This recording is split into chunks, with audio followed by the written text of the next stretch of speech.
Cette semaine, au podcast ordinaire, on reçoit Taina Chalifou. J'allais dire Taina Di Napoli parce que c'est comme ça qu'on la connaît en ligne. De Coffee Queen, OK? On parle avec elle de tellement de sujets passionnants. Elle a lancé sa propre entreprise de café et maintenant est cofondatrice de Caffeine Pusher, un marketing de malade mental. Honnêtement, vous allez voir à quel point Taina est pertinente. Elle nous parle vraiment de son vécu, autant sur ce qui s'est passé à son passage au Dragon, qui est toute une anecdote. Vous allez adorer l'épisode de cette semaine. Bon épisode tout le monde.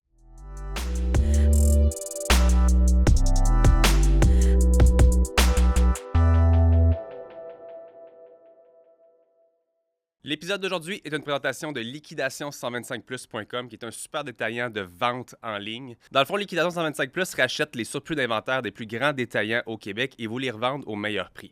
Dernièrement, je cherchais des cadeaux pour mes enfants, puis des fois en ligne, je ne sais pas si je me fais avoir, est-ce que j'ai réellement un rabais, mais quand je vais sur liquidation125plus.com, j'ai toujours le meilleur prix. Et si je fais la comparaison avec d'autres grands détaillants, j'ai toujours l'assurance d'avoir le meilleur prix sur Liquidation 125 Plus. Rendez-vous directement au www.liquidation125plus.com pour voir l'ensemble de leur deal. Un très grand merci à eux de sponsoriser l'épisode d'aujourd'hui. Taina Di Napoli, je l'ai bien dit, Di Napoli. Yes. Pas le dire avec un accent, rien. Là. Mais là, je te laisse sur un scoop.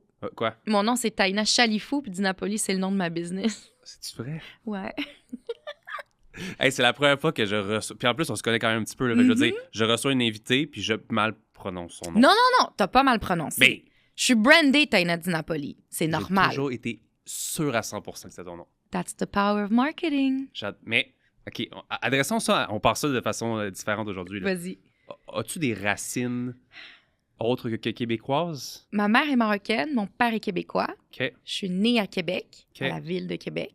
OK. Et je ne suis pas italienne. Mais c'est parce que là, Di Pour Napoli, deux je suis comme scènes. peut-être que whatever, mais là, c'est même pas ton nom. Fait que Chalifou, Chalifou, c'est mon très nom. québécois. Oh, ouais, Très je viens québécois. très carré à Québec, là, mes enceintes. J'adore là. ça. 100%. Fondatrice de Di Napoli Café. Yes. Et cofondatrice de Caffeine Pusher, que j'adore le marketing, by the way. C'est coloré, un peu comme nous, on Merci. essaie de faire avec Milo. Fait que j'adore ça.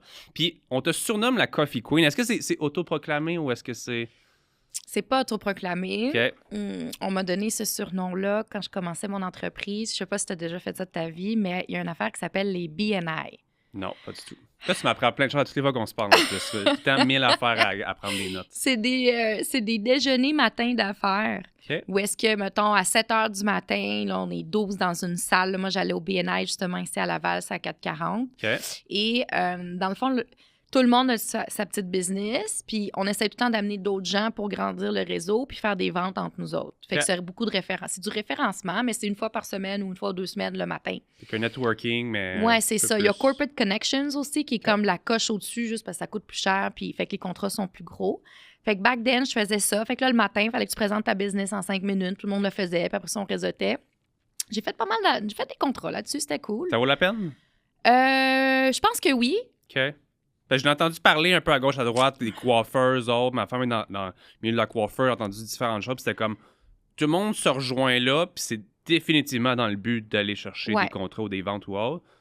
Toi, ça a-tu été bien? Mais moi, ça a été bien parce que back then, j'avais une cible qui fitait avec ça. OK. Mais c'est pour ça que, tu sais, t'as BNI, qui c'est comme vraiment pas cher, puis la plupart des gens, c'est travailleurs autonomes ou des petites entreprises. Puis t'as Corporate Connections, qui, lui, c'est plus, là, t'as des gens, ils ont au moins 20-30 employés. Fait, OK. que, là, fait que tu peux changer de niveau. Puis là, puis tu payes par membership, mais c'est un peu comme une secte. C'est vraiment weird. C'est un peu pyramidal. parce que Ouais, c'est- OK, c'est un peu, le modèle d'affaires, est, personnellement, je le trouve douteux, mais OK. ça fonctionne. Il y a toutes sortes de chapitres un peu partout. Ça s'appelle des chapitres. OK. Puis, mais tu peux faire de l'argent. C'est très intéressant. Si t'es quelqu'un qui se lève tôt et que c'est pas difficile, tu peux toujours faire des rencontres extrêmement intéressantes. Fait que c'est là-dedans qu'on m'a proclamé Coffee Queen. J'adore ça, parce que c'est un très bon nickname, surtout au Québec pas comme pire, ça. hein? Je pense que j'ai pas vu personne d'autre avec ce nickname-là. Fait que, Jamais. you got it? Il y a Coffee Queen puis Coffee Pusher aussi. Ouais. Ça venait de là. C'est les deux à ces moments-là. On dit, ah, ça, c'est notre pusher de café. Ça, j'aimais ça. Quand j'ai C'est vu, cool, parce hein? que ça fait pas si longtemps que tu as parti Caffeine Pusher. Là, Non. on va rapidement parce que je sais qu'on va en parler plus tard. Ouais. Mais j'ai vu ça il y a quelques années. 2020, très pendant le C'est COVID. ça, drette ça, c'est ça. J'ai vu ça passer. J'avais bien du temps. Il fallait Ah ouais? que je canalise mon énergie sur quelque chose de créatif et le fun. T'as bien C'est ça fait que j'ai fait. J'adore ça. Là, en ce moment, es-tu hyper caféiné ou est-ce que you're all good? J'ai bu un espresso ce matin à 5 heures. Parce que j'allais t'offrir, si tu veux, il y a mes boissons qui sont Ouais. là. Ou je t'ai offert, sinon, si tu veux boire quelque chose un peu plus Moi, je veux goûter alcoolisé. à ton produit. Je l'ai jamais Ok. goûté. Je veux y goûter. Ça m'intéresse. Fait qu'on a Pink Limonade au bout. Mhm. On a l'original qui est vraiment comme boisson énergisante. que ça coûte limonade, c'est un genre peu le Red plus. Bull? Je suis pas là pour me comparer aux autres, mais il y en a qui comparent même l'eau originale à Monster. Au niveau du goût. Oui. OK. Pink Limonade est assez unique parce qu'il y a pratiquement pas d'autres compagnies qui ont cette saveur-là en général. Et Fraise Kiwi aussi. Fraise Kiwi plus sucré. Pink, tu vois le petit sour. Original, c'est boisson Ils ont énergisante. toutes 0 calories parce que je suis full rendu. Ils sont toutes zéro nice. calories. Ils sont toutes ultra stimulants. Ah ouais? Ouais. Je vais sortir d'ici. Ben, si, tu peux boire la moitié, tu peux boire comme tu veux, mais Je suis comme, down. essaye. OK, mais lequel tu me suggères? Moi, je suis vraiment Pink Limonade, j'adore ça. Si t'aimes un peu plus sucré, va voir celle-là. Tu sais, je peux pas te dire qu'est-ce que tu veux. Pink, c'est super. Puis voilà. Moi, je vais prendre la petite parce que j'en ai déjà pris une autre. That's good? Mais au pire, tu me feras goûter. Parfait, on fera des mix. Allons un petit peu à la base. Cheers, by the way. Cheers. Merci encore d'être ici. Ben, c'est merci de super m'inviter. apprécié. Ça fait vraiment plaisir, j'adore ça. T'as étudié au HEC? Ouais. En quoi? J'ai fait le bac trilingue en affaires internationales et marketing. OK. Ça me sonne super, mais est-ce que ça l'était? C'est génial. Moi, j'adore HEC. J'ai adoré mon temps là-bas. OK. Ce que j'ai fait, c'est spécial parce que dans le fond, j'ai fait mon bac, le tiers en français, le tiers en anglais, le tiers en espagnol. OK, fait que c'est ça le... Le bac trilingue. OK. Fait que, tu sais, juste pour conceptualiser un peu, tu arrives en première année, tu fais ton cours d'économie, là, mettons microéconomie, tu le fais en français. Puis en deuxième année, ben, tu as macroeconomics, fait que là, tu le fais en anglais. OK. Puis en troisième année, ben, tu fais ton troisième cours en espagnol. Même chose pour comptabilité. Fait que, mettons, ça ajoute une belle couche de complexité parce que ben, ta terminologie, les définitions, C'est clair. là, tu passes du français à l'anglais à l'espagnol. Quand tu arrives dans le programme, il faut déjà que tu sois parfaitement trilingue, sinon tu Ok. rushes à mort. Là. I Ton, guess. ton cours est en espagnol, le prof parle en espagnol, le livre est en espagnol, l'examen Il est prend en pas- espagnol. Il prend pas son temps, là. Non, il n'y a pas de... T'es pas ici pour comprendre l'espagnol. là. Uno, dos, Non, c'est un full cours, full blonde de logistique, de comptabilité, de Ah. marketing en espagnol. Puis moi, ben, j'ai appris l'espagnol genre 3 mois avant de rentrer chez Ah ouais? Fait que c'est comme... J'ai fait ça, c'était vraiment le fun, c'est un gros défi. Puis, mais ça a beaucoup ajouté à mon expérience. J'ai adoré ça. C'est malade, un bac trilingue. C'est le seul en Amérique du Nord, en Ok. passant. C'est vraiment hot. Comment t'as appris l'espagnol? Ça me donne... je me l'ai mis dans mon vision board de cette année. Avec Seb, on a fait ça. C'est vrai? J'avais mis, je voulais apprendre l'espagnol. J'ai même pas nécessairement de purpose. Comme Shit, ça? c'est bon, cette C'est affaire. good? I love it. Fait que je vais le faire progressivement. Est-ce que ce serait genre Duolingo, ces affaires-là? Ou un cours genre privé? L'espagnol, je l'ai appris avec des amis ben normal, là, genre Ok. en conversant. J'avais des amis latinos à Québec. OK. C'était des Colombiens, fait que j'ai appris l'espagnol version colombienne. Là. Ouais, c'est vraiment ça, en fait. J'ai juste appris de même avec des amis en sortant. C'est genre C'est bien correct. à chiller. En fait, j'ai appris l'espagnol en chillant. Mais c'est bien. Fait que t'as eu du plaisir à apprendre l'espagnol. J'ai fait eu du que- plaisir, puis je me rappelle, j'étais dans mon examen, puis il y avait un examen écrit, l'espagnol pour rentrer à HEC. Puis là, où c'était des choix de réponse, je m'en rappelle plus trop. Et puis là, il demandait un temps de verbe, OK? Puis là, il fallait encercler le bon temps avec la bonne terminaison. Puis là, je me rappelais, dans ma tête, j'étais comme, ah ouais, mais il y a une toune de Daddy Yankee. Puis là, je me suis remis de la toune de Daddy Yankee dans la tête. J'étais comme, ah, c'est ça le verbe! Non. Tu sais, fait que ça a bien passé, mais c'était cool. C'était cool parce que moi, mon père était prof à l'Université Laval, OK. en anthropologie. OK, mon père, c'est un gars de sciences sociales. Et quand je lui ai dit que je voulais partir de Québec, je voulais pas rester à Québec, il m'a dit... Puis mon père, c'est un gars de Montréal qui est parti à Québec. Puis moi, je voulais partir de Québec pour venir à Montréal. Merci. Puis là, il était comme, ben là, moi, je suis prof à Laval, l'Université Laval, c'est une excellente université. Qu'est-ce que tu vas aller faire à Montréal? Ça n'a pas rapport, puis là, ça va coûter cher, puis ça sert à rien, puis on a tous les programmes ici. Fait que j'ai trouvé le programme HEC qu'on n'avait pas ailleurs OK. pour justifier que je partais vivre à Montréal. Puis mon père, il m'a lancé le défi, il m'a dit, t'es cute, mais tu parles pas l'espagnol, comment tu vas faire? Fait que je l'ai appris one shot. That's it. J'ai c'est passé mes solide. examens, puis Fait que t'as Bon. terminé ton bac. oui, j'ai fait mon bac. OK. Puis c'est après que t'es tombé dans Ouais, l'environnement d'entrepreneuriat un ben, petit peu plus? direct que mon dernier semestre d'université, j'ai starté l'entreprise. OK. Fait que j'ai jamais vraiment eu de job OK. de ma vie. Mais c'est correct. Dans le fond, t'as jamais travaillé nécessairement pour quelqu'un. Juste dans les clubs. OK. Mais quand même, je veux dire, ça donne C'est ça. l'expérience un petit peu. Mais là, tu t'es Ben, dit, avec l'école, t'avais envie de lancer ton entreprise. J'avais rien à perdre. OK. Qu'est-ce que t'as à perdre, là? T'es tout frais diplômé, jamais travaillé pour personne de ta vie, t'as pas de mortgage, j'habite avec des colocs. Au pire, ça chie, là. Il y en a pas de stress, là, j'irai sur le marché du travail dans un an, puis Je ça sais pas finit dit là. ça, puis j'ai dit zéro le même thinking, en fait, même expérience de vie. Moi, C'est c'est vrai? le stress total de je peux Non. pas lâcher les études ou ça. Puis j'ai tout fait ça. Lâcher les études? Mais je veux dire, j'avais peur de lâcher les études, j'avais peur de partir chez mes parents, j'avais peur de tout ça, mais moi, je suis parti à 17 ans. Fait que De je chez veux tes dire, parents? ouais. Ouais, moi aussi. J'ai toujours dû travailler pour être capable de subvenir à mon loyer ou autre. Puis l'école, moi, ça fonctionnait juste pas. Fait que je me suis lancé en entrepreneuriat un peu pour me sortir de la traditionnelle hiérarchie d'avoir un boss, puis de ci, puis de ça. Mais toi, je pense que c'est un petit peu la même chose. Je pense que c'est une des phrases que tu avais dit à Max un peu, que selon toi, l'entrepreneuriat, c'est un petit peu... En fait, surtout les entrepreneurs, ça va souvent être des gens qui sont pas très forts avec l'autorité. Je pense. Moi j'ai un rapport de marde avec l'autorité, là. OK. Évidemment, À te connaître, tu as un bon caractère. j'ai un excellent caractère, dans mon opinion personnelle. Je veux dire, il y a beaucoup de gens qui vont regarder ça en disant « un caractère de marde ». Pose-toi des questions sur toi-même. Mais non, je crois que généralement, j'arrive à camoufler les défauts majeurs de mon caractère pour naviguer de façon saine. C'est bien. C'est C'est ça bien que- expliqué. C'est plein de beaux mots. Non, mais, mais tu sais, non, mais je suis capable de faire je pense être capable de faire la part des choses. C'est juste que le cadre établi m'a toujours dérangé. J'aime pas les cadres. J'aime pas évoluer dans un cadre établi. J'aime pas évoluer j'aime pas qu'on m'impose des relations interpersonnelles. J'aime pas être pognée dans un cadre où est-ce que je suis obligée de dealer avec moron chose. OK. Ah là, moi, Puis il y a tout l'ensemble des jeux politiques corporatifs, de suce-moi ici, tape-moi dans le dos là-bas. Je suis capable de jouer. Maintenant, en sortant de l'université, j'étais pas outillée, mais maintenant, j'ai bien compris comment tout fonctionne. Je peux naviguer facilement, mais c'est pas quelque chose qui me plaît. Donc, créer mon environnement de travail, créer mon cadre, où est-ce que moi-même, j'ai pas mis de limite, donc c'est très intéressant, et être en mesure de choisir les gens avec qui je vais interagir sur une base régulière sont les choses qui m'ont... que j'ai découvert qui étaient importantes pour moi. Je savais pas que ça l'était, mais j'évoluais toujours dans ce sens-là. C'est quoi, tu des problèmes à l'école aussi? Ah ouais, j'avais pas d'amis, là. Je veux dire, moi, j'ai comme un ami d'université, puis genre 0 du secondaire. Je fit. Si tu me prends et tu me mets à quelque part, je fit pas. Faut comme que je crée mon environnement pour être à l'aise. OK. Faut que j'ai cette liberté-là. Je fit pas dans les cadres établis. Ça marche Fait pas. que toi, c'est autant que je dis n'importe quoi, là. En éducation physique, là, on fait 2 équipes, là, puis la personne te choisit. Ah, ça va là, bien, ça là. marche pas. Là. Ça va pas bien. Là, 2 ans, juste avant le COVID, je m'étais mis dans une équipe de soccer, genre pour la ville d'Anjou, je sais pas quoi. Là, ça a pris 3... Je fit pas. Je me suis pas pognée, mais j'étais pas bien. J'aimais pas la dynamique. J'aimais pas les jeux politiques. J'aimais pas... C'est correct. Ouais. C'est correct. Moi, je me suis rendu compte jeune, quand même, que l'autorité me dérangeait, non pas partir de mes parents. Moi, je sais pas si toi, avec tes parents, je sais que tu as une excellente relation avec ton père, je vois régulièrement des publications et tout, mais dirais-tu que même à l'adolescence, tu avais peut-être une petite rébellion vis-à-vis de l'autorité parentale? Oui. Ben, l'affaire, c'est que mes parents... J'ai une excellente relation avec mes 2 parents, qui sont toujours ensemble, d'ailleurs. Ce qui est très cool et qui me donne une idée, un idéal de l'amour complètement inatteignable. Mais bon, ça, c'est une autre histoire.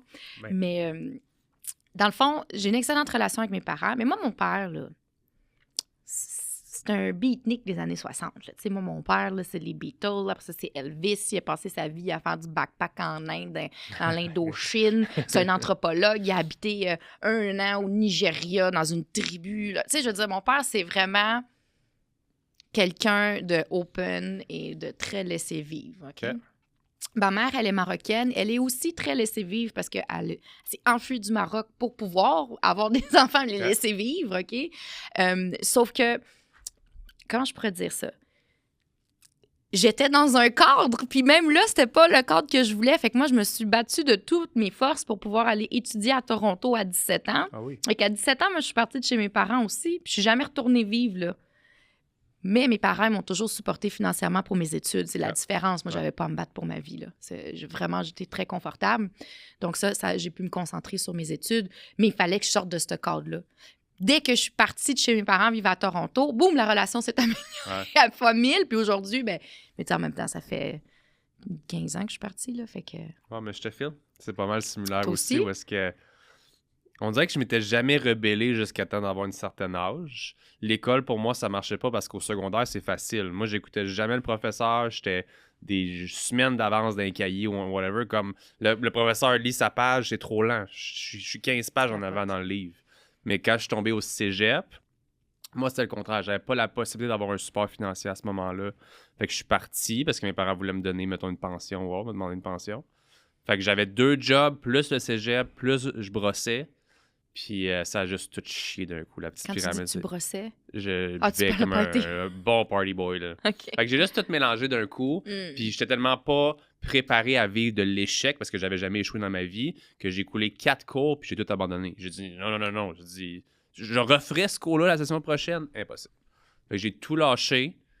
Puis un peu comme toi, ma relation avec mes parents a fait juste de plus en plus comme ils ont eu ces passes rocailleuses. Mais une fois que j'ai réussi à être établi, à travailler sur mes business, mes affaires, c'est tranquillement, pas vite. Après ça, penser chez les parents, c'est une très bonne option quand ça fonctionne pas étant jeune. Ah ouais, c'est ça. Moi, je les aime d'amour, mes parents. Là, même Ouais. me faire dire quand est-ce qu'il faut que je fasse la vaisselle puis que je ramasse mes bossales, je suis pas capable. Ah ouais. Pas capable. Ah oui. Je suis pas j'étais pas capable à 15 ans, je suis pas plus capable à 33 ans. Quoique je les ramasse beaucoup plus souvent, mes T'as dos. pas le choix. C'est chez vous. L'ambiance. Fait que justement, avec ça, toi, t'as lancé ta première entreprise qui était... Parce que là, je veux dire, là, t'as Caffeine Pusher maintenant. Mhm. Techniquement, t'as lancé ton café. Juste démêler tout Ouais. ça un peu, comme quand t'as dit ta dernière session, Ouais. là, qu'est-ce que t'as lancé en premier comme J'ai projet? lancé Dinapoli Café, OK. qui est une entreprise qui importe de Naples en Italie, des potes de café biodégradables et des machines. OK. Fait que mon café va juste dans mes machines. Quand j'ai commencé, après 8 mois d'existence, je me suis dit, bon, je vais aller au Dragon. Fait C'est mon que prochain sujet à venir. Ah oui, ça. C'est correct, c'est parfait. Fait que j'étais allée au Dragon. OK. Bon, on en parlait tantôt, mais puis ce que j'ai pitché au Dragon, c'est... Mais j'avais des petites machines à 200-300$ dans ce temps-là, c'était tellement drôle. Je me regarde, je suis comme... J'étais tellement insouciante, c'est beau, l'insouciance. Et dans le fond, c'était comme, ben si un bureau fait 10 cafés par jour, ben je leur donne la machine, puis ça prend tant de temps pour s'amortir, puis tatati, puis tu sais, ça me fonctionnait comme modèle. Fait que c'est ça que je suis allée pitcher, c'est comme ça que j'ai commencé. Là, tu vois, ça fait 2 semaines, ça fait 10 ans. Déjà. Moi, j'ai 10 ans. Ah ouais, gars. Ça n'a pas rapport. Fait que j'ai commencé ça, j'avais 22-23 ans. Et quand COVID est arrivé, ben, moi, j'avais qui est aujourd'hui Laurent, qui est mon associé. J'avais un prestataire de service qui étaient les gens chez qui j'achetais mon équipement et à qui je sous-traitais la maintenance de mes machines parce que je passais de petites machines à 200$ à des grosses machines à plusieurs milliers de dollars pour des volumes commerciaux.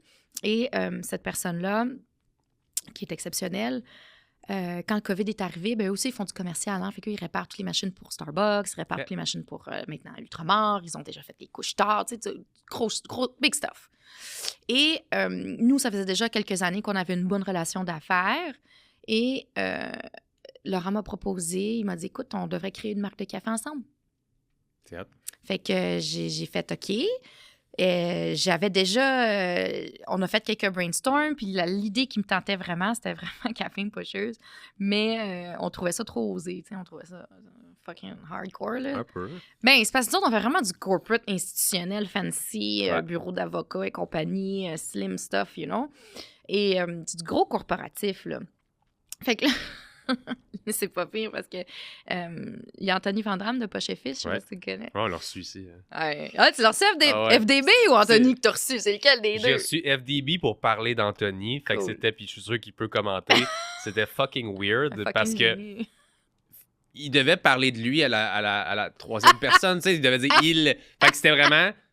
Je pense qu'il l'a fait de façon brillante. C'était pas trop mêlant, mais comme, même pour moi, pour mes questions, c'est comme. tout mêlé. Tu sais, qu'est-ce que t'en penses d'Anthony, mais c'est lui qui est devant moi. Fait que c'était une drôle d'épisode. Oui. Écoute. Définitivement. Celle-là, Mais il est incroyable. Il est incroyable. Shout out. Moi, il me fait mourir. J'adore ce gars-là, personnellement et professionnellement. Ouais. Puis à un moment donné, il me dit, j'ai fait une poche pour toi. Viens là, on va voir ça. Fait que j'arrive là-bas. La poche qu'il m'a faite, c'est une poche, puis c'est 3 grains de café dans un baggies de coke. Là, je fais comme... Je prends ces t-shirts-là, j'amène ça à mon partenaire, puis je dis, on s'appelle Caffeine Pushers. Puis ça, c'est notre image de marque.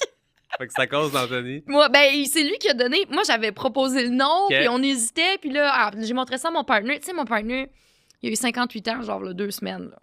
Il a vu ça, il était... c'est ça qu'on fait! Non, c'est le gars le plus cool ever. J'adore ça. Fait qu'on a créé ce joint venture ensemble, qui est Caffeine Pusheuse, qui est Coffee Queen et Dr. Bean, parce que lui, sa compagnie, ça s'appelle Dr. Bean. OK. Puis on a brandé ça un peu comme Breaking Bad. Fait que, ouais, moi, je suis Jessie, là, je suis jeune, moi, je suis le pusher, moi, je vends le café un peu partout. Puis lui, c'est l'autre, là, comment il s'appelle? Heisenberg. Heisenberg, là, je sais là. pas, là. Parce que mon partner, c'est vraiment le professionnel de la recette, le café qui va OK. dedans, l'extraction, la consommation du produit final. J'adore ça. Right? Fait qu'on s'est brandé comme ça, puis yo, aujourd'hui, on a des clients genre la Base spatiale canadienne. Je suis fournisseur fédéral, mais aujourd'hui, Caféine, Pusheuse. On pensait que juste les compagnies tech cool, jeunes qui allaient embarquer. Mais j'ai des bureaux de la ville, j'ai des arrondissements de la ville. Ben, on dirait qu'on voit je sais pas si c'est un vent de changement ou ça a toujours été comme ça, mais on a juste plus de. Les gens osent plus. Ouais. Mais on dirait que je le vois en ce moment que le côté coloré de la chose dans la vie, dans tous les milieux, le monde s'en fout. Check, je vais donner ce que je crois qui a été la recette gagnante.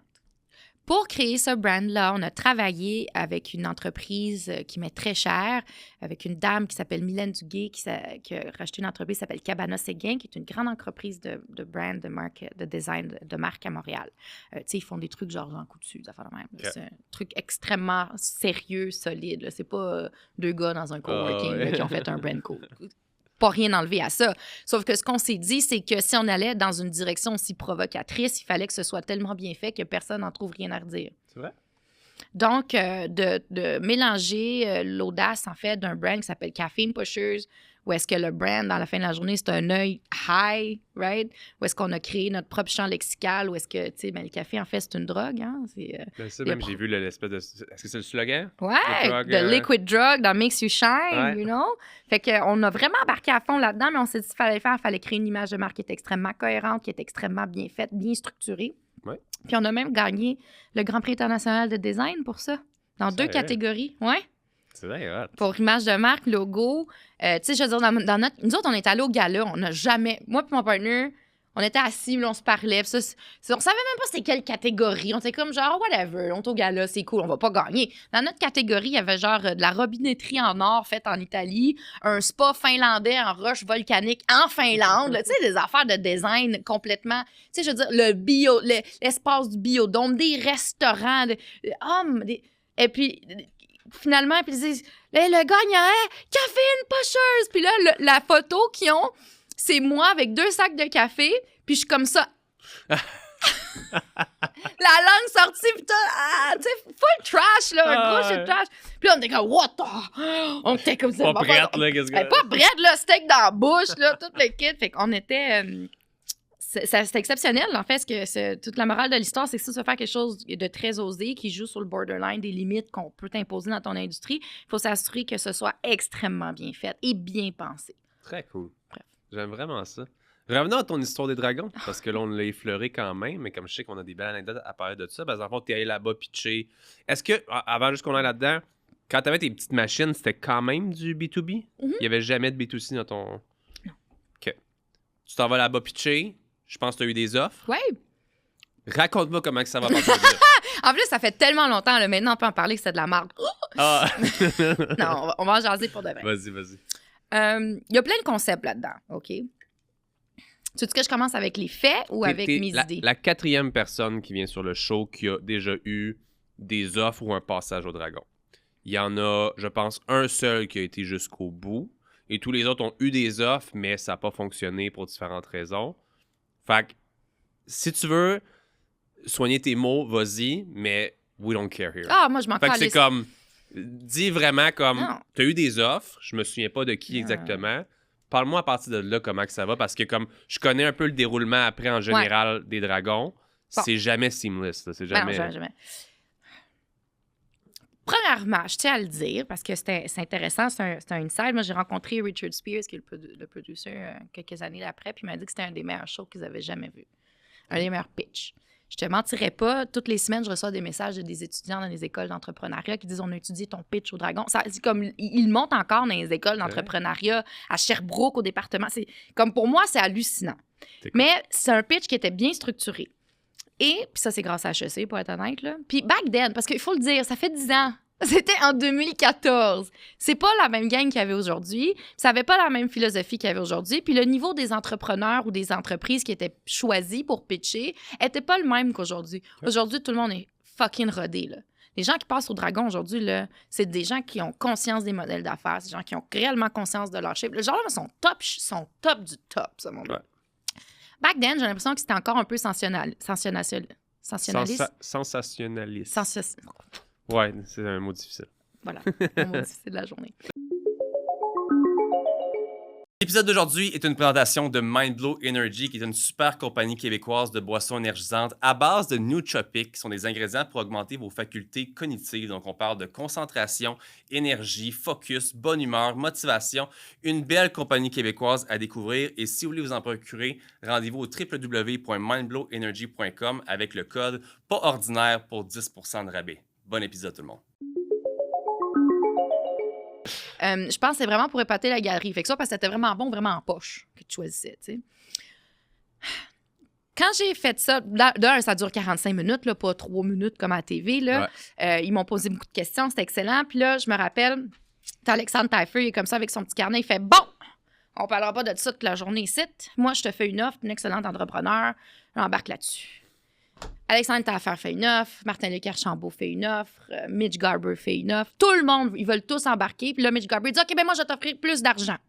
Ah ben moi, je vais t'offrir ça, puis je vais te faire rentrer dans mes spots. » Puis t'as Daniel Henkel qui me disait « Ah, mais si tu viens avec moi, j'aime ça parce que je me rappelle très bien de sa gestuelle parce qu'elle était très « Si tu viens travailler avec moi, Ouais, c'est très... si tu viens me voir, moi, je suis une femme. » La proximité, il y avait ça. Fait que Daniel Henkel m'offrait de la proximité puis plus de coaching. On voyait qu'elle jouait beaucoup sur le côté femme. Là, t'avais Mitch Garber qui lui a dit « Ouais, mais moi, les casinos aux États-Unis... » Là, je suis comme, oh my God, mon cerveau, comment dit?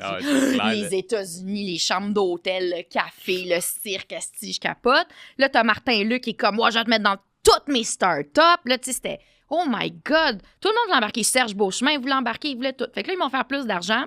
Finalement, Martin Luc, puis comment il s'appelle, Mitch Garber, quand ils ont fait un deal ensemble, ils ont dit, ben nous, on va le faire ensemble. Là, les autres, ils ont dit non. Fait que là, boum, le show est fini. Dès que le show est fini, là, eux autres, ils partent en arrière dans une petite salle. Puis après ça, on rentrait. Puis là, moi, j'étais avec mon père. Le Taillefer, il sort de la salle. Puis il dit, hey, il dit, moi, je passe pas à côté de ce deal-là. J'embarquais avec eux. Mais tu sais, le deal, c'est 60 000 $. OK. Je veux dire. C'est pas là. Oh, ouais. C'est 60 000 $. Ah bah. Ah, OK. 20 000 $ chaque. C'est pas les millions qu'on... 20 000 $ chacun, là. C'est pocket fucking change. Hein? Ouais. C'est important. Il faut l'établir, ça, parce que c'est fucking change. Moi, pendant ce temps-là, j'avais déjà fait mes demandes à Futurpreneur. Ils ont été accès. Ça prend 2 semaines, là, à Futurpreneur. Tu sais, c'est fantastique. Fait que tu vas chercher la belle petite dette bancaire pas chère. C'est beaucoup plus facile. Bien moins chiant, 60 000 là, que 60 000 avec eux autres, mettons. Hein? Pas d'équité. Fait que là, tout va bien. Il regarde mon père. Il dit, ah, ta fille, elle va aller loin. Ça va être exceptionnel. On est tous émus. Oh my God. Oh, ma vie entrepreneuriale va prendre son envol. C'est ça. Exactement. Et c'est là où j'embarque où est-ce que nous autres, on a un gros problème au Québec. OK, vas-y. On veut toujours être fin. Oui. Faut tout le temps être fin. On est fin. Faut tout le temps être beau. Faut tout le temps être fin. Faut tout le temps être gentil. Mais on ne l'est pas dans la vraie vie en arrière, OK? Fait qu'il y a comme cette espèce de... les dragons ont... Ben, toutes les émissions, hein, je parle pas des dragons au Québec uniquement, là, mais nous, on a cette forte tendance à... Tu sais, au dragon au Québec, tu vas jamais voir personne se faire ridiculiser. En Ontario puis aux States, oui. Ouais. Tu vas jamais les voir se pogner avec quelqu'un. En Ontario puis aux States, oui. Fait qu'on essaye tout le temps d'être gentil, coco. On dit, on est fin, on est philanthrope, on est là pour t'aider. Toi qui fais des couvertures à courte pointe, moi, je vais t'aider à faire... Fuck off, OK? C'est comme l'image de je vais t'aider, mais après, on agit en VC en arrière. Puis quand t'es quelqu'un qui n'a pas d'expérience, quand t'es quelqu'un qui n'a pas... Tu sais, je veux dire, c'est des entreprises normales. Là. C'est des gens comme... Moi, je sortais d'HEC, j'avais un peu conscience, mais j'avais pas conscience là, de c'était quoi une vraie rampe de financement. Là. C'est quoi un vrai VC? Là? Ouais. As-tu vraiment confiance que quand tu rentres un VC, il faut que tu fasses ton exit, puis si dans 5 ans, c'est pas fait, c'est toi qui calisses dehors, puis ils vont te la liquider, leur affaire. Tu sais, il y a un ticking clock. Il y a toutes sortes d'implications d'avoir des VC qu'on comprend pas, puis sur leur attitude après. Fait qu'à TV, c'est « je vais tellement t'aider », puis après ça arrive, c'est comme... Ben là, bro, il se comporte comme s'il était à Silicon Valley pour 60 000 $. Fait qu'il y a comme cette dichotomie de comportement, de valeur, puis de façon dont ils se... Aujourd'hui, je ne le sais pas, hein, moi, je les connais pas, les dragons d'aujourd'hui. Et ça, j'ai trouvé ça difficile par la suite, parce qu'après ça, ben, tu sais, je suis allée rencontrer... j'étais allée rencontrer Martin Luc, là, il était là, il avait son iPad dans les mains, puis là, il dit toi, ta business de lifestyle, là, je m'en fous. Tu sais, il a même pas levé les yeux de son iPad. Dis-moi, ta business de lifestyle, je m'en fous, là. Si tu montres pas comment tu vas faire 10 millions de chiffre d'affaires, là, moi, ça m'intéresse pas. Je dis, ben là, c'est 60 000 $, tu me donnes. Tu veux que je vire 60 000 $ en 10 millions? Si je suis capable de faire ça, j'ai pas besoin de toi, là. Ouais, c'est ça. Voyons. Oui. Après ça, moi, j'étais encore pleine d'espoir. Là, je suis rentrée, puis j'ai écrit la liste des choses qui m'aideraient vraiment. J'aurais vraiment besoin d'une référence chez RBC parce que c'est ça la banque que je veux, mais personne ne me prend au sérieux parce qu'évidemment, je suis personne. J'aurais besoin d'un petit espace de travail. Tu sais, j'ai fait la liste des, mettons, 8 affaires qui étaient vraiment. La réponse, c'est hey, moi, je suis pas ton employé, là. OK, bon, fine. Qu'est-ce qu'on fait? Là, après ça, Martin Luc a débarqué. Parce que Taillefer a débarqué, puisque je sais pas, lui, il y avait d'autres choses. Il s'est passé des trucs dans sa vie, je pense, à ce moment-là. Après ça, Mitch Carver, lui, il a donné une machine à café. Mais c'est des petites machines à 200$, là, Chris. Là. C'est pas une machine à café à 10 000 qui fait tout, là, puis qui pète d'un fleur, puis qui fait. Tu sais, je veux dire, non, une petite machine, là. Il l'avait pas aimé, puis lui, il aimait les gros cafés. Puis on y avait donné, en plus, tu sais, comme gratis, là. Puis là, il a dit ça, c'est de la merde, je l'aime pas ta machine. Je suis comme, oui, mais j'ai elle à 4 000 $ qui est vraiment mieux. Puis non, c'est pas un business que t'as. Puis là, j'étais comme, oh my God, c'est quoi qui se passe? Puis là, finalement, tu sais, eux autres, le meilleur, tu sais, les avocats. Puis là, hey, c'est rendu que ça, leur avocat m'appelle, nous autres, là, il va falloir faire un plan d'option. Un plan d'option pour Taina Chalifou avec sa machine à café à 200 $ qui travaille de son appartement à Laval. Un plan d'option pour les employés. Voyons donc. Ah ouais. Fuck off, là. Fac. Non. Fait que finalement, ça l'a étiré, puis là, ils m'ont offert une débenture convertible, qui est le genre de deal qu'on offre. Puis heureusement, moi, j'ai toujours été bien conseillée. J'ai eu des mentors, j'ai eu beaucoup de gens qui m'ont beaucoup appuyé. Fait que, dans le fond, une débenture convertible, là, c'est quand tu fais un deal, mais qu'il faut donner l'argent vite, puis tu veux pas passer tout par le due diligence, puis ci, puis ci, puis ça. Puis c'est comme, on te donne l'argent maintenant, puis plus tard, on va pouvoir convertir cet investissement-là en participation dans ton entreprise. OK? Puis c'est vraiment pas un bon deal pour moi. Puis j'avais déjà eu l'argent de Futurpreneur. Fait que finalement, ben, ils m'ont juste slappé le bill de leur avocat. OK. Incroyable. Incroyable. Fait que sur 60 000, il y a eu 10 000 d'avocats. Fait que c'était 50 000 finalement le deal. Parce qu'en plus, toi, tu payes ton avocat puis tu payes leur avocat. Hey, ça, c'est bon. C'est bon. Pour ça. Fait que pour combien de pourcents? Moi, c'est 20 %. OK, quand même. Mais tu sais, j'étais pas idiote non plus. Je savais que ça faisait pas de fucking sens. C'est juste que j'aurais jamais pensé que l'apport... Parce que pour moi, c'était pas un deal. L'argent, je m'en foutais. J'ai Futurpreneur, la BDC. Je veux dire, hello, là, on est au Québec. Là, on peut aller en chercher. 100 000 $, là, c'est pas très difficile à venir chercher là, ici. Ouais. Là. Fait que c'était pas ça, moi, le but. Moi, le but, c'était le réseau, c'était l'appui que j'ai pas... C'est que dans la fin, que j'ai pas eu.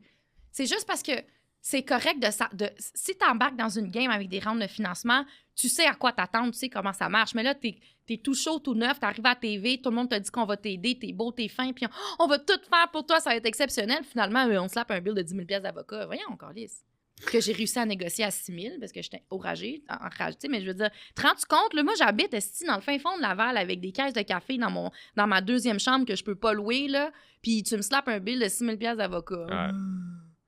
J'ai trouvé ça... C'était fucking ordinaire. Vraiment, je comprends ça. Mais on dirait aussi que la réalité des dragons à l'époque, encore là, je me rappelle pas de c'était quoi le crowd qui regardait ça ou whatever. Aujourd'hui, tout le monde à qui je parle, on dirait, font ça pour des coups de stunt de marketing. Comme qu'il y a un deal ou pas de deal, c'est pratiquement comme je m'en fous, je m'en vais juste là pour le stunt. Tant mieux, parce que les deals sont pas bons. Bon. Fait que tu sais. Moi, j'ai été faire les auditions là, pour Canada. Oui. Fait que peut-être que je vais me faire démonter en direct. Tu vas bien te préparer, vu que tu m'as dit en Ontario, hein, mais ouais. Mais we'll see. Ça va bien aller. Fait que finalement, pour un deal qui n'a pas fonctionné puis que l'autre te dise que t'as une business, t'as pas une business, après 7 ans, ça a quand même bien été, je pense. Ben, il y en a une business, là, je veux dire, clairement, là, moi. C'est sûr que dans l'état où elle était, je suis d'accord. C'était pas une vraie business qui valait la peine d'avoir des investisseurs. Ouais. Mais, je veux dire, les dragons, c'est un peu comme des petites entreprises bébés ça, qu'on l'objectif. veut. C'est ça, c'est d'aller les amener là. Non, j'ai pas fait de exit après 5 ans, donc évidemment, ça fait pas de sens d'avoir des investisseurs, mais il y a là le problème de la philosophie du show avec la réalité, c'est que ça fait généralement pas de sens. C'est pour ça. Si tu peux juste te faire un petit clout là, de... Tu te pointes là-bas, tu fais un bon Voilà. show. Puis justement, si tu avais un aussi bon show, imagine dans l'espèce d'audience d'aujourd'hui. Voilà.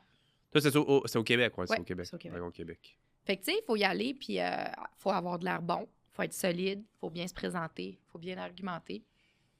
Après ça, là, laisse mourir ça sur la table, je pense que c'est la meilleure stratégie. C'est Pour être bien honnête, là. J'aime ça. Pas me faire poursuivre vers le show, là.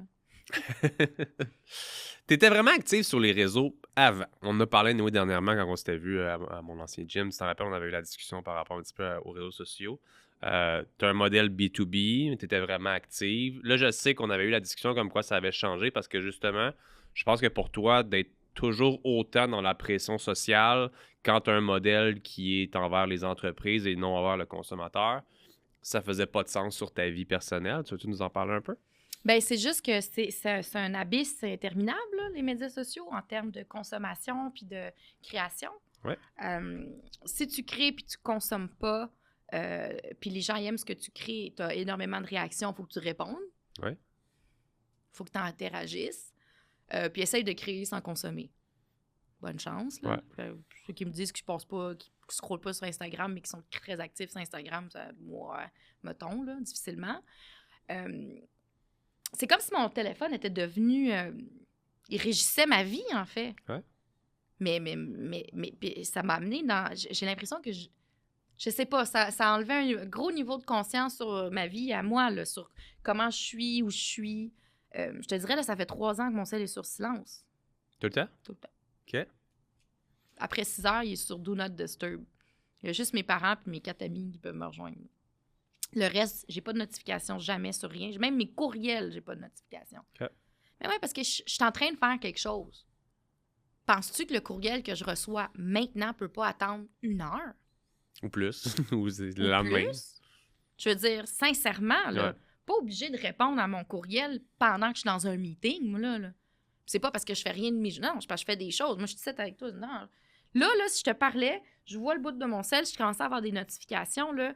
Automatiquement, il y a une partie de ma pensée qui va... Ah, c'est quoi le courriel que j'ai reçu? Moi, j'en ai aucune idée. Mon sel, il est noir, il n'y a pas de notification, il n'y a rien. Fuck all. Dopamine rush. Ouais, il y a même pas... J'ai même pas d'icône, mon sel. OK. Ah, tu veux voir mon sel? Ouais. Malade, là. Moi, mon sel, là, il n'y a rien. Il n'y a pas d'icône. Mon téléphone cellulaire, c'est ça. Mes applications, c'est juste des mots. Puis pour trouver une application, il faut que je tape son nom. Sérieux? Il faut que j'écrive Instagram. Tout un Blackberry, là. Puis là, quand j'ouvre, ça me dit combien de temps je veux passer sur Instagram.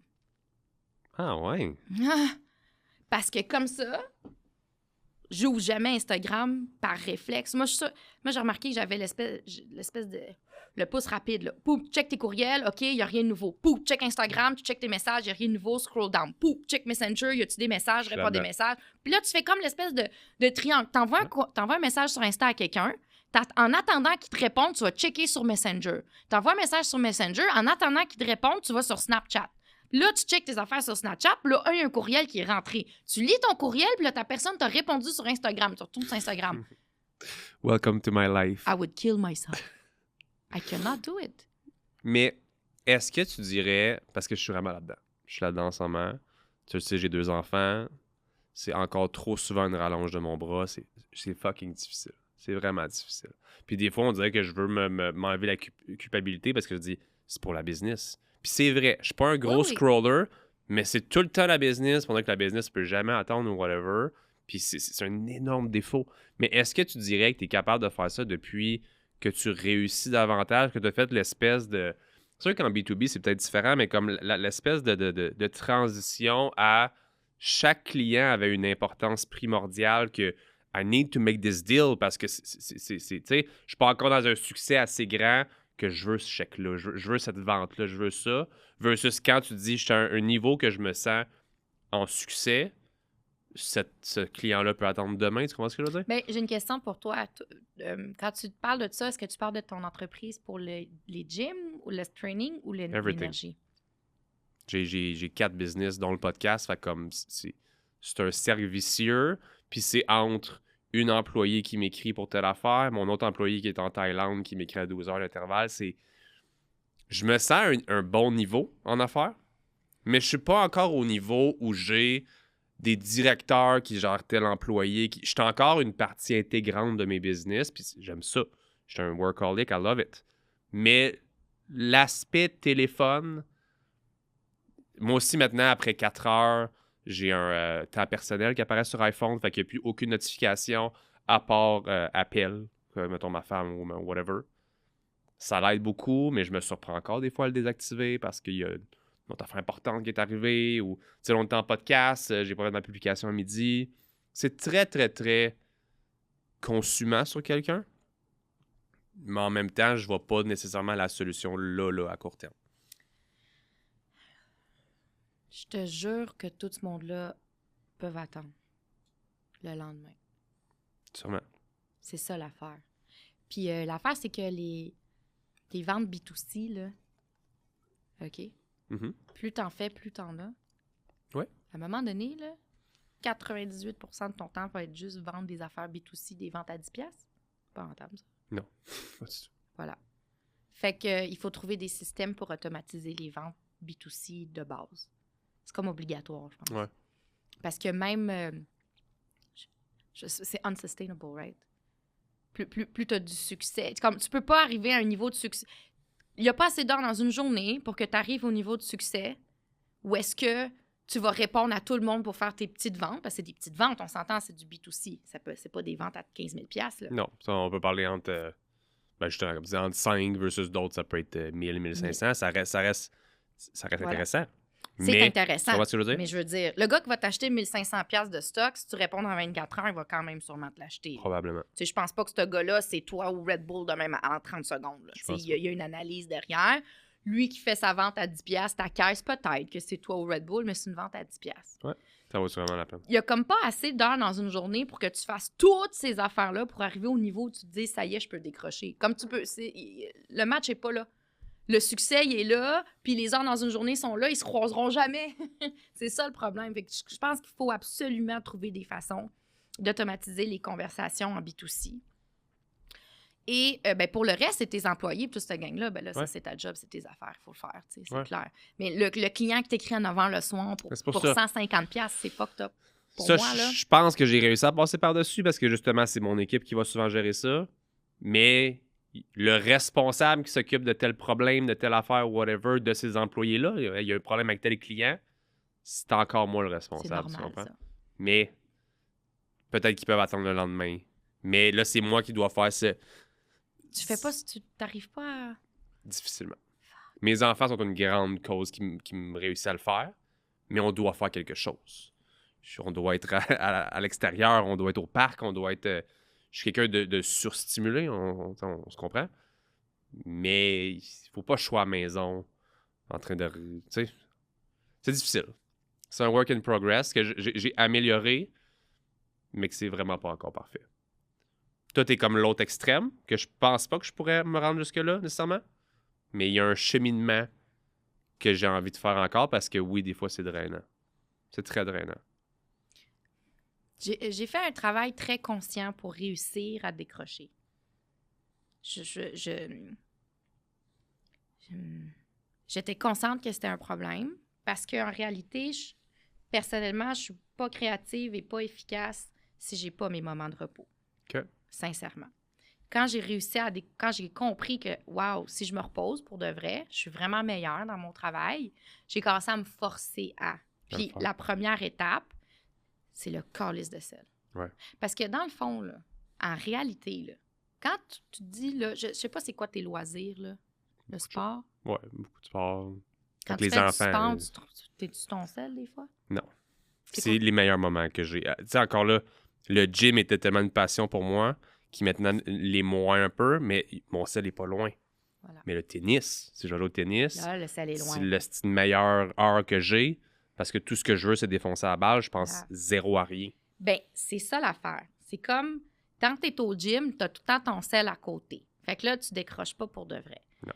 Dans ton tennis, tu décroches for real pendant 1 heure. Mais dis-toi que pendant ton week-end, tu devrais potentiellement être capable de décrocher tout le week-end comme ton tennis. Sauf que ton crise de sel te rappelle à tout bout de champ qu'est-ce que tu as à faire, à qui tu as parlé, qui t'a parlé, quel courriel qui rentre, quel courriel tu as oublié de répondre. Puis c'est pas vrai que tu vas ouvrir ton calendrier. Tu sais, moi, j'ouvre pas moi, la fin de semaine, les gens me disent « Hey, t'es-tu libre mercredi prochain? » C'est quoi ma réponse? Lundi, je fais mon horaire. J'ouvre pas mon calendrier du week-end. Okay. Si j'ouvre mon calendrier le samedi après-midi, jusqu'à lundi matin, moi, je pense à ce que j'ai à faire dans ma semaine. Si j'ouvre mes courriels le week-end, je réponds à tout ce que j'ai pas répondu le vendredi après-midi. Ouais. Fait que ton téléphone, il vient tout le temps te déranger dans ton moment de détente ou de décrochage. Mais pourquoi c'est lui qui décide?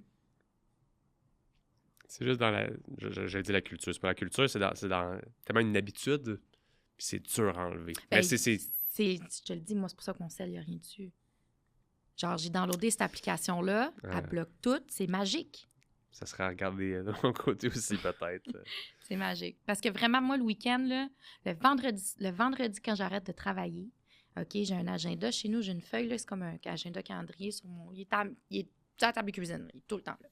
Le vendredi, je suis comme, il faut pas que j'oublie de faire ça lundi. Il faut pas que j'oublie de faire ça lundi. Il faut pas que j'oublie de faire ça, faut pas que j'oublie de faire ça, faut pas que j'oublie de faire ça. Pendant le week-end, s'il y a quelque chose qui me traverse par la tête, je l'écris là-dessus, mais je le fais jamais. Puis là, le lundi, quand j'arrive, je suis comme, j'ai ça à faire. T'as vu Harry Potter? Tout le monde a vu Harry Potter? Of course. Tu sais, là, à un moment donné, Dumbledore, il y a une bassine. Il là. prend le... C'est ça. Je te jure, c'est ça. C'est bien. C'est mon truc. Hein? Je l'écris. Moi, j'ai tout le temps des cahiers avec moi. J'écris toutes mes affaires partout, tout le temps. Dès que j'ai des pensées importantes, je les mets là-dedans. Puis j'ai parfait, lundi, je vais pouvoir penser à ça. Moi, lundi matin, je me lève super tôt, je fais mes affaires. Parfait. Mais mon week-end, j'ai décroché, par exemple. Des fois, je sors de mon week-end et j'ai l'impression que OK, c'est vrai, moi, j'ai une business, j'ai des affaires à faire, il y a des trucs qui se passent, il faut que j'y aille. Mais j'oublie rien à cause que j'écris mes pensées, les choses que je dois faire dans mes agendas. Puis dans une société comme on est en ce moment où tout le monde est connecté, tu m'as dit que tu n'avais pas une énorme quantité d'amis, des amis proches, mais comme tu Genre 4-5. Bon, mais c'est super, mais je veux dire, tu sais, même moi de t'écrire, on a parlé avant le podcast, c'est comme, j'ai essayé de te parler par Messenger, finalement d'aller voir les courriels, tu m'as dit, il faut absolument m'envoyer une invitation, comme, c'est à peine que je t'ai pas appelé, que tu n'aurais pas répondu, ou que comme, est-ce que ça te crée des, je vais pas dire des conflits, mais peut-être des fois des reproches, peut-être des fois des événements que tu manques, ou... On dirait que j'ai un... professionnellement? Je dirais plus personnellement. Je pense qu'on a déjà abordé le professionnel. Si on parle plus personnel, t'as pas l'air d'avoir un fear of missing out, une espèce de comme... Le COVID a tué mon fear of missing out. Je ne l'ai plus jamais ressenti, mon fear of missing out. Avant, j'étais 100% là-dessus. Dans le fond, là, il y a 3 affaires. La première, c'est que mes 5 amis proches, puis mes parents, mettons, mon partner. Bon, mon partner m'écrit jamais le week-end, c'est correct, là, mais parce que lui aussi, le week-end dérangerait pas. Ouais. C'est comme, non. Eux, ils savent que mon téléphone ne sonne jamais, puis que quand je vais voir ton message, je vais te répondre. OK? Fait que ça, c'est correct. Mes parents, même affaire, fait que ça, c'est correct. Je passe jamais 24 heures sans checker mon cell, on s'entend. Mais 7, 8, 9, 10 heures, ouais, facile. C'est pas ça. Fait que le week-end surtout. Fait que là, les gens importants, ils savent ça. L'autre affaire, c'est que le lundi matin, moi, j'ai jamais de meeting le lundi, client ou whatever, juste des meetings avec des staffs de l'équipe. Je prends mon calendrier agenda, puis là, j'écris mes événements. Là, je vais regarder mes messages. Là, je vais regarder, mon ami qui voulait qu'on fasse de quoi mercredi, là, je check mon agenda. Je le mets mercredi, souper avec A. Samedi matin, cours de spinning avec B. Mercredi, jeudi. Est-ce que je vais faire ça? Toi, ton podcast, moi, quand tu me l'as booké, j'étais pas devant mon agenda. Fait que c'est pour ça qu'il fallait absolument que j'ai une invitation parce que sinon, moi, j'allais oublier complètement ces camps. Je l'ai mis là-dedans, je l'ai encerclé. J'ai même dit 30 minutes avant, il faut que tu sois sorti de ce meeting-là parce qu'il faut que tu te rendes. Fait que je planifie ma semaine comme ça. Puis cet agenda-là est toujours sur ma table, ouvert. Fait que c'est comme ça que j'oublie puis je perds rien. Puis je mets mes événements personnels dans mon calendrier que je check jamais la fin de semaine. Fait que si j'oublie... C'est comme... C'est comme une discipline qui m'a libérée, en fait. C'est la même chose que ta discipline d'entraînement. Elle te libère, en réalité, ta discipline d'entraînement. Ouais. C'est une liberté d'être discipliné et de mettre des barèmes et des habitudes pour ces choses-là. Je crois que c'est ça qui nous libère. Je vais travailler là-dessus. Définitivement. Moi, ma santé mentale va mieux depuis. Je suis sûr que, je veux dire, je pense que tout le monde, on a nos démons, nos whatever, là, je veux dire, quand je me sens réellement brûlé ou comme hors de ma traque habituelle, souvent, ça fait du bien de mettre mon sel de côté ou whatever. Anyway, on pourra en parler pendant des heures et des heures. Mais c'est un sujet qui, définitivement, ça fait un peu trop partie intégrante de ma vie en ce moment. Puis t'es un bel exemple de... T'es fin. La seule chose que je peux te dire, c'est attends pas d'être brûlé pour mettre ton sel de non? côté. C'est comme, faut planifier. C'est comme, je suis sûre que tu dois t'entraîner à malade encore, là. Tu dois pas arrêter de t'entraîner. Ouais, plus de sport aussi on the side. Mais tu sais, comme j'ai tellement un horaire de vie, je vais pas dire rough, parce que c'est pas dans mes adjectifs, là, mais comme intense. Parce qu'il y a une grosse routine familiale d'enfant si tu veux être un papa présent. Il y a une grosse routine de travail si tu veux être un entrepreneur. Puis là-dedans, tu sais, mes enfants sont jeunes encore, fait que c'est encore quand j'ai du temps libre, on met Sam de l'avant. Puis t'es-tu capable, tu le planifies, ça, ou tu le prends à la volée? Excessivement. Tu le planifies, right? Planifie. Planifie les temps de repos. Ouais. C'est la même affaire. Il est comme, ton temps de gym est aussi important que ton temps de repos sans ton sel, genre. Ouais. Comme ça, c'est la seule chose que je peux mentionner. Comme... Mais tu sais, juste comme on dit qu'à 4 heures, c'est fini, tu sais, mon temps personnel, ça devrait être le wake-up call de, tu sais, mets-les de côté. Ouais.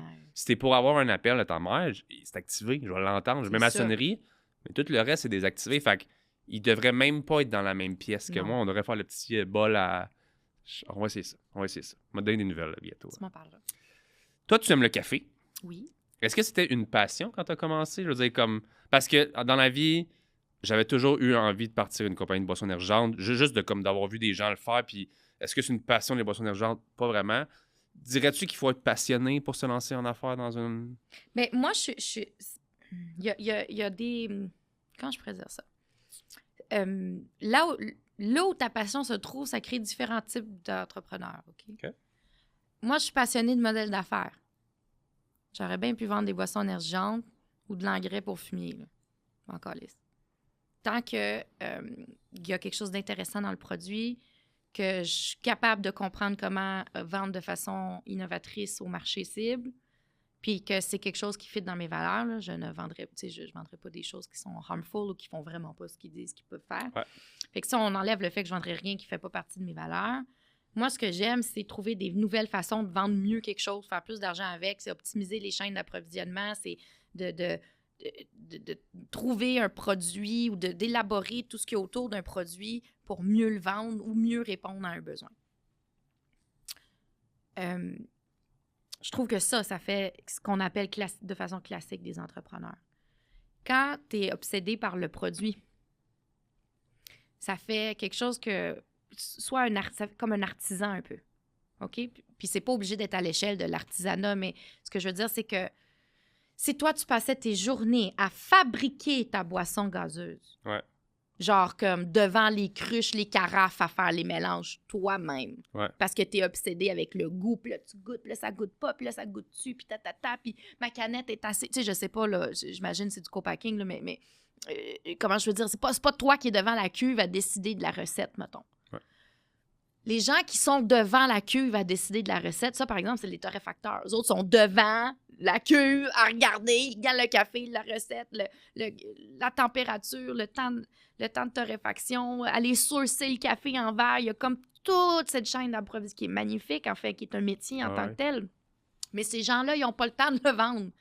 Hein? Tu fais les deux, là, c'est parce que passe ta journée, puis là, la chaîne de production, il y a quelque chose qui brise sur la ligne de packaging, fait que là, toi, t'es là, faut que tu gères ta machine sur la ligne de packaging, puis pendant ce temps-là, t'es pas en train de... Moi, ça ne m'intéresse pas. Okay. C'est pas ça qui me passionne. Moi, ce que j'aime, c'est trouver les gens qui sont les meilleurs là-dedans, puis faire des deals de co-packaging avec ces gens-là qui sont excellents et qui ont des expertises auxquelles je ne pourrais jamais prétendre arriver, puis de dire, écoute, moi, j'ai un marché, il faudrait qu'il me coûte tant. Qu'est-ce que tu me fais qui goûterait A, B, C, D, puis qui rentre dans le prix Z? Essaye ça. Boum. Oui, non, peut-être. Bam. Crise dans un packaging. Comment qu'on le vend? Moi, c'est ça qui m'obsède. OK. C'est cool. Parce que justement, on dirait que c'est la petite fibre des fois que je vois qui manque des entrepreneurs et je me mets là-dedans qui ne sont pas allés à l'école. Des fois un petit peu plus drivé par passion, c'est quelque chose en dedans de toi qui est plus... je sais pas comment l'expliquer, mais c'est comme... je sais pas c'est quoi le mot que je cherche. On dirait qu'avec les études, puis je suis pas un grand fervent des études, il y a quelque chose d'un petit peu plus de notion que toi, justement, mais c'est... Moi, je vais travailler sur des choses, des fois, qui me passionnent beaucoup plus, mais qui m'amèneront peut-être pas la meilleure rentabilité. Toi, c'est un petit peu le contraire, right? Moi, je suis passionnée de découvrir où il faut que je mette mon temps pour que ce soit le plus rentable. C'est ça la nuance. Genre. On serait très complémentaires. Oui, exactement. Ouais. Bon, mais justement, c'est là qu'il y a des belles associations qui se prennent. Tu as besoin de gars qui est obsédé par la création du produit puis qui va être devant la carafe, devant la cruche. Puis tu as besoin d'un autre qui va vraiment triper sur les processus, puis comment on va le vendre, cette affaire-là, puis comment on va s'arranger pour que la chaîne d'approvisionnement soit plus efficace, puis comment on va le packager, puis c'est quoi le deal, puis c'est qui notre client, puis toute la stratégie qu'il y en a. Moi, c'est toute la stratégie qui m'intéresse. Le produit, je ne veux pas me casser la tête sur l'élaboration du produit. Moi, je veux pas être dans le bendo à cooker le crack. C'est pas mon shit. Moi, je veux le vendre. Jessie et... Exactement. Moi, je veux le vendre. Moi, je veux mon chimiste qui est mon associé, qui sont les torréfacteurs avec qui on travaille, qui, eux, s'occupent de faire quelque chose, un produit qui est exceptionnel. Moi, je m'occupe de le mettre en marché, puis de la stratégie qui est en arrière. C'est ça qui me passionne personnellement. Fait que c'est ça le concept que tu parlais avec Marx, d'artisan, marchand et entrepreneur. Oui, parce que OK. Fait que tu as l'artisan, qui est la personne qui est obsédée par son produit, par la fabrication de son produit, par son élaboration. Après ça, tu as le marchand. Les marchands, là, c'est des gens, par exemple, là, qui ont des business, par exemple, ça fait peut-être, puis ça peut être des grosses business, là. Hein? On parle plus, je parle pas. Il n'y a pas de ranking, il n'y en a pas un plus cool que l'autre. L'entrepreneur, c'est pas en haut. Non. Tout le monde, c'est un pied d'égalité, juste pas le même persona. OK? Le marchand, lui, c'est quelqu'un qui est capable de ramasser plein de produits puis de le vendre bien puis qui a un bon réseau de vente. Le marchand, c'est un vrai vendeur. OK? Le marchand, là, lui, il négocie le prix de tel fournisseur puis le vend à tel gars puis il est bon pour le vendre à tel gars puis pour le prendre à tel gars. Mais le marchand, lui, souvent, ce qui arrive, c'est quand il arrive pour vendre sa business, il n'y a pas d'expérience entrepreneuriale, il n'y a pas d'expérience financière, il n'y a pas d'expérience bancaire, il n'y a pas les contacts. Un marchand, tu dis, as-tu des mentors? Toi, il ne comprend pas de quoi tu parles. Ça, c'est quelqu'un qui a roulé sa bosse, qui est excellent dans ce qu'il fait. Quelqu'un qui a un métier, puis qui a une business, une vraie business, mais que c'est 1 + 1 = puis qui n'a pas pensé à son exit. Qui n'a pas construit sa business autre que pour faire le métier qu'il fait. Ça fait-tu du sens? 100%. Puis, c'est plus l'année passée, mettons. Ouais, c'est l'année passée. Je passais à un cheveu d'acheter un autre distributeur de café. Okay? Quand je te dis un cheveu, là, j'avais le financement à la BDC, là, tout est... Signe-site, là. C'était malade. Lui, c'était un marchand. Lui, c'est quelqu'un qui avait bâti une belle petite business en 25-30 ans de distribution de café. Il faisait beaucoup des maisons pour personnes âgées. Okay. Beaucoup de café-fil. Fait que vraiment un réseau qui n'était pas le mien du tout, qui était du café... je veux pas dire bas de gamme, là, c'est juste du café qui coûte moins cher. Nous, on a fait du café fancy, puis là, je veux dire, maison de personnes âgées, distributrice, d'affaires de même. Là, c'est juste un autre réseau. Faire full cash là-dedans, là. Fucking respectable. Là. Fait que... Mais lui, c'est malade. Il m'a dit, moi, je veux vendre mon entreprise X.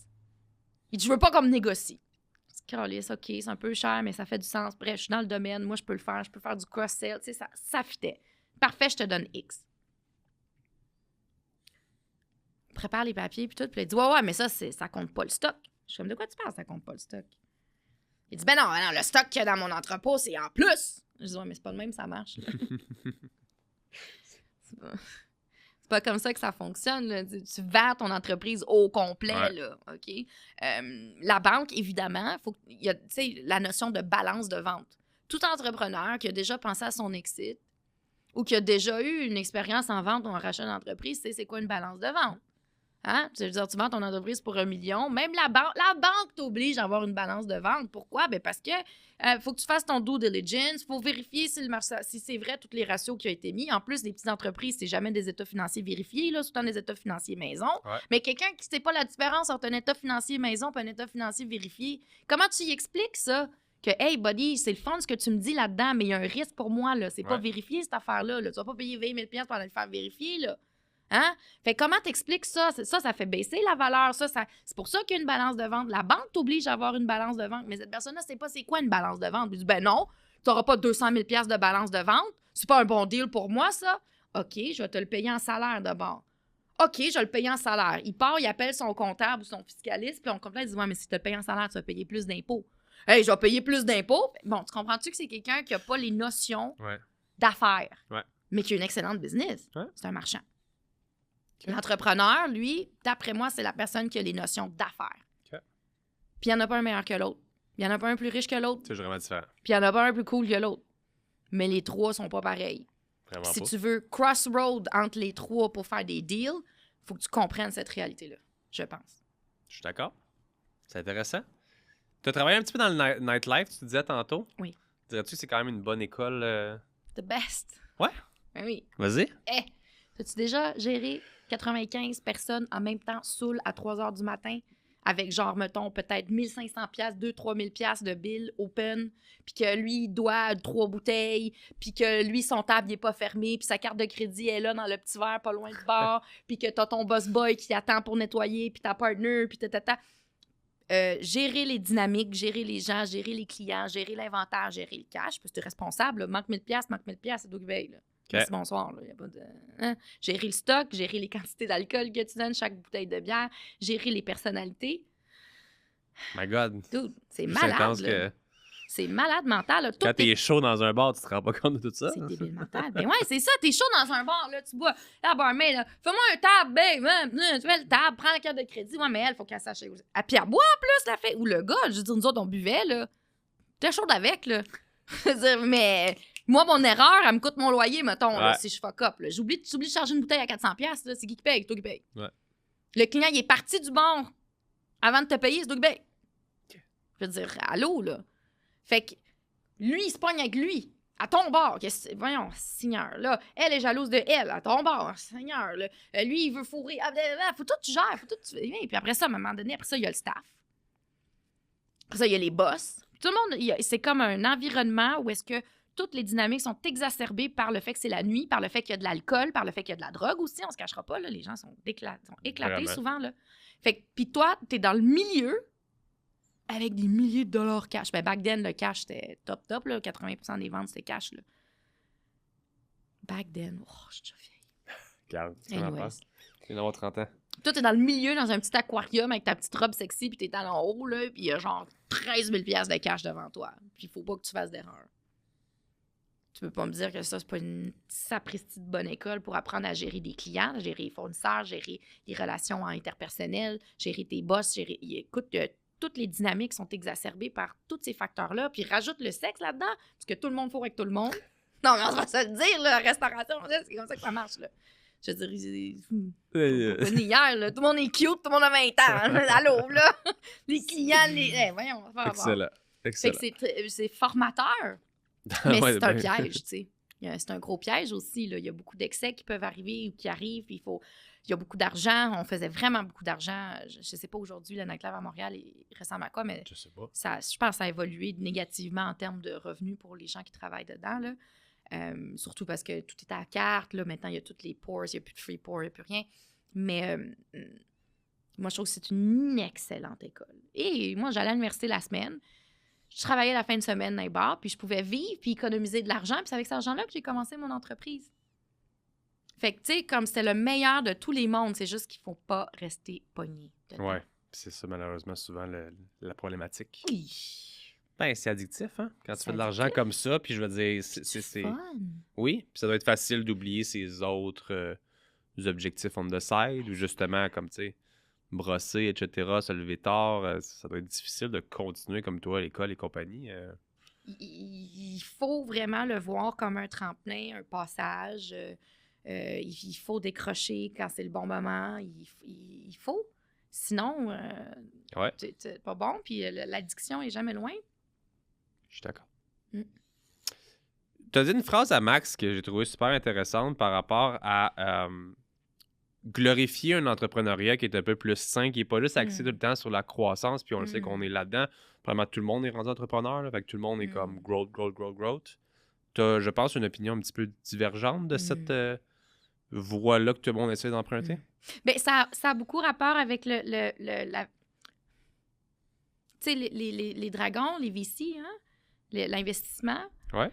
faire des rounds de financement, aller chercher toujours plus de fonds pour financer des entreprises qui ne sont pas cash flow positive, qui ne font pas de profit. Regarde Lightspeed récemment, c'est en train de se passer, rappeler Dax, changer le modèle, rendre ça une entreprise driven by profit, OK, parce que ça n'a jamais vraiment fait de profit. C'est fou, là, on est rendu qu'on a des entreprises à succès qui ne font pas d'argent, en fait. Fucked up. Ouais. Je trouve que le modèle... Mais tu sais, c'est le modèle capitaliste un peu pété, mais c'est une autre discussion. Mais l'affaire, c'est que d'un niveau plus micro, c'est épuisant. C'est épuisant, puis c'est pas basé sur la longévité. C'est basé sur une croissance. C'est comme en fait, c'est comme les stéroïdes. OK. C'est genre, je me crisse un boost parce qu'il faut que je gagne telle affaire ou telle compétition, que j'ai de l'air de telle affaire, même si ça va fuck up A, B, C, D, E dans mon corps, puis dans 10 ans, je vais être vraiment pas bien. Tu parles-tu de mon passé, là? Ou... Ah, je suis pas au courant. J'en ai fait. J'étais pas au courant. Super. Je parle pas de ça n'a rien fuck up. Ça n'a rien fuck up au final. Bon, mais tant mieux. Oui. Mais je veux dire, ça passe rire, oui. Mais est-ce que c'est une notion... Mais c'est très légitime, ce que tu dis. Right, OK, ça fonctionne, right? Je veux dire, si c'est... Tu te fous des conséquences ni de rien, tu le fais pour le growth rapide de ton corps, voilà, sans penser à... Voilà. Fait que tu fais tout ce que tu le fais pour avoir un growth rapide, pour faire un exit. Ouais. Pas pour que ça se continue sur le long terme. Donc, pendant ces 5-6 ans-là, parce que souvent, ça dure pas 10 ans, là, un growth rapide avec des VC, là, c'est 5 ans, là, mettons. Là, ils veulent faire des exits, ou tu peux avoir plusieurs rounds, whatever. Mais tu sais, c'est dans ces eaux-là. Ben, tu le fais pas parce que dans 15 ans, tu veux que l'entreprise soit pérenne. Tu le fais parce que tu veux faire ton exit pour faire ton cash là pour payer les investisseurs. Ouais. Puis ça, c'est drainant personnellement. Ça doit. Puis c'est aussi drainant au niveau des types de produits puis des types de philosophies que les entreprises ont puis la façon dont ils gèrent leur croissance. Puis il y a personne qui... je veux dire, c'est toujours... Comment je pourrais dire? Tu sais, même à la banque, tu sais, tu arrives avec des états financiers puis là, tu dis, OK, ben l'année prochaine, l'année prochaine, il va y avoir une croissance de 30 %. Là, OK, parfait, on va te prêter de l'argent sur ta future croissance dans le futur. Fine, parce qu'il te prête de l'argent. That's good for you, I guess. Mais à la fin de la journée, c'est-tu possible qu'il y ait une décroissance? 100%. Surtout avec tout ce qui arrive dernièrement, que c'est comme... Ça fait juste fuck up année après année.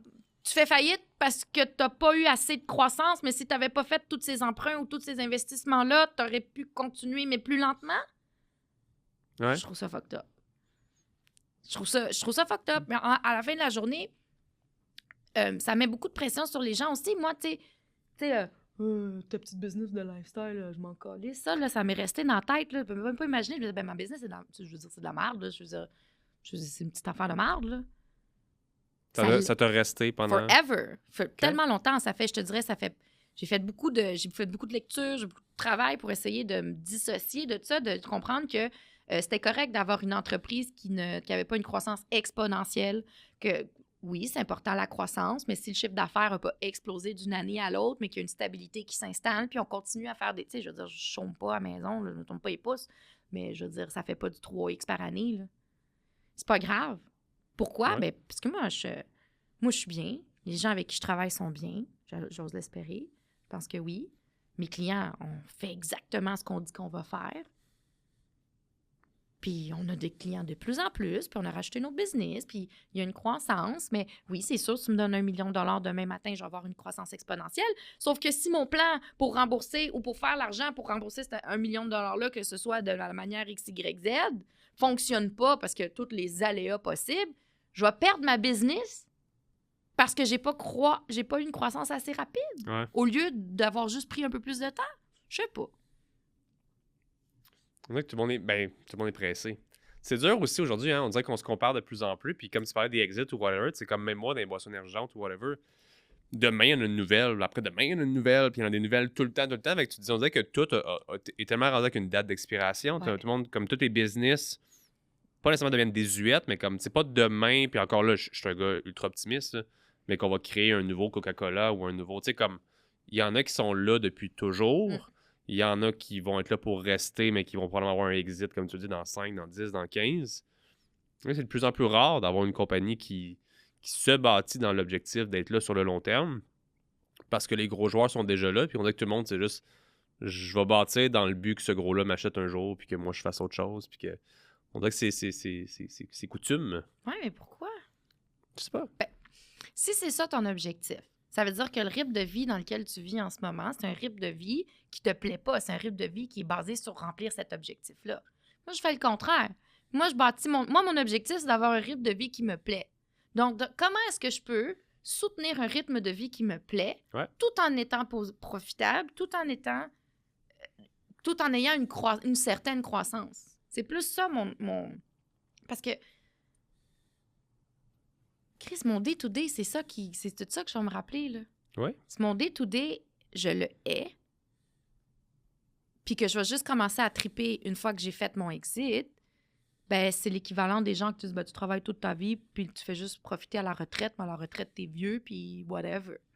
Puis qui dit que tu vas te rendre à la retraite, puis qui dit que tu vas avoir assez d'argent pour faire ce que tu veux à la retraite, puis qui dit que tout va pas brûler d'ici là. C'est la même chose, genre. C'est pas tout le monde qui va avoir un exit anyway. C'est pas tout le monde qui va pas faire faillite ou qui va, tu sais, c'est... Fait que si ton day-to-day t'écoeure, puis il est hyper stressant, puis hyper demandant, puis t'as pas la latitude de pouvoir faire des choses qui te remplissent, ben, je trouve ça rough, là. Moi, ça me tente. C'est pas ça que je veux faire. Ça me tente pas. Tu es merveilleuse. Ah, mais non, merci. C'est des très bons conseils, mais aussi, ça me réveille moi-même sur certains points aussi, où est-ce que c'est facile d'oublier tout ça, puis se dire que, tu sais, justement, la mentalité grow tout le temps, puis de juste t'oublier. Pas que t'oublies, mais comme tu mets beaucoup le reste sur le côté, puis c'est ce que moi, je travaille un peu avec Seb aussi régulièrement, c'est beaucoup... pas m'oublier, pas oublier tes chums, des affaires. Tu sais, comme il y a des choses en dehors de la business aussi. Ben oui. Puis des fois, de juste prendre les meilleures décisions pour que tout soit en symbiose aussi. Comme on veut tellement prioriser des choses. Il y en a qui sont juste pas entrepreneurs du tout, puis c'est très correct aussi. Ouais. Il y en a d'autres qui sont juste à 200% du temps comme moi. Ou que... C'est un choix. Tu sais, dans le fond, j'ai comme l'impression qu'il faut choisir rapidement. Est-ce qu'on fait ça pour faire le plus d'argent possible, le plus vite possible, puis faire un exit, ou est-ce qu'on veut une entreprise qui va nous soutenir, nous, notre famille, les familles des gens qui travaillent pour nous, puis notre but, c'est de croître, puis s'il y a un exit, il y en a un, puis s'il n'y en a pas, il n'y en a pas, puis tu vas peut-être vendre quand tu vas arriver à ta retraite, puis tu sais, il y a toutes sortes d'avenues différentes. Peut-être que tu vas te faire acheter par un petit, pour te faire acheter par un plus gros, tu n'es pas obligé là, de faire 5X avant. Tu as besoin d'un excellent produit, puis tu as besoin de te faire remarquer, puis tu as besoin d'une excellente réputation, puis je veux dire, tu peux te faire acheter dans 20 ans, là. It's possible, right? Fait que si tu choisis cette avenue-là, mais il faut que les décisions que tu prennes aujourd'hui soient cohérentes avec ça. Tu sais, moi, il y a des opportunités d'affaires. S'il fallait que j'augmente de 80% mon implication dans l'entreprise, j'y penserais 2 fois. Par exemple, quand j'ai pas réussi à fermer mon deal avec l'achat de l'autre entreprise, moi, je mettais mes couilles sur la table. Moi, là, je mettais, tu sais, le genre comme c'était un gros montant, là, ils me le prêtaient, puis j'avais pas de cash à fronter vraiment. Là, comme c'était risqué, il fallait que je mette bien des garanties. Mon business est garanti. Fait que ça passe, ça casse. Là. Moi, je m'enlignais pour 3-4 ans de mais quand je l'ai. Puis je le voulais. Je me suis dit, je vais faire 3-4 ans, pas dans le but de tout vendre, mais dans le but de consolider tout ce que j'avais, puis de retrouver un rythme normal après. Quand je l'ai perdu, j'ai fait, ben, tu sais quoi, fuck that, à la place, que je vais continuer à croître mon affaire de façon plus organique.